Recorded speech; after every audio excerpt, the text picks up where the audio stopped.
రానున్న మా జగనన్న ప్రభుత్వంలో ఎవరైతే ఇలాంటి స్కామ్లకు పాల్పడుతున్నారో, ఇలాంటి ఆలోచనలతో ముందుకు వెళ్తున్నారో, కోటి సంతకాల సేకరణ అని చెప్పేసి ఇంత పెద్ద ఎత్తున రాష్ట్ర వ్యాప్తంగా కూడా కోటి మంది గుండె చప్పుడులాగా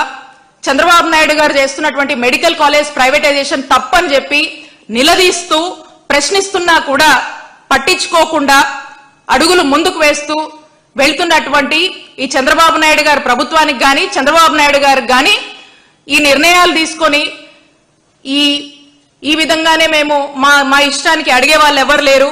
చూసే వాళ్ళు ఎవరు లేరు, మమ్మల్ని ప్రశ్నించే వాళ్ళు ఎవరు లేరు, ప్రైవేటైజేషన్ అనేదే మా విజను, మా మెషిన్ అనేది బిజినెస్, మా ఐడియాలజీ మా ఫిలాసఫీ పీపీపీనే అని చెప్పి వెళ్తూ మా నాయకుడు జగన్మోహన్ రెడ్డి గారు 17 గవర్నమెంట్ మెడికల్ కాలేజ్ తీసుకొచ్చి ఆరోగ్య ఆంధ్రప్రదేశ్ ని చేయాలనుకొని ఒక మంచి విజన్ ఫర్ పూర్ అని చెప్పి అడుగులు వేసినటువంటి మా నాయకుడు జగన్మోహన్ రెడ్డి గారి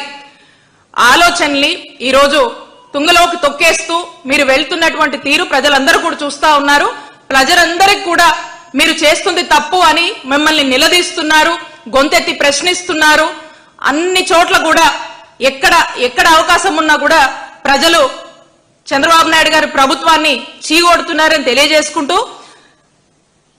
ఈ స్కామ్ కి, ఈ 2 రకాల స్కామ్స్ కి, ఈ ప్రైవేటైజేషన్ అనే పేరుతో మీరు చేస్తున్నటువంటి స్కామ్ కి అడ్డగోలుగా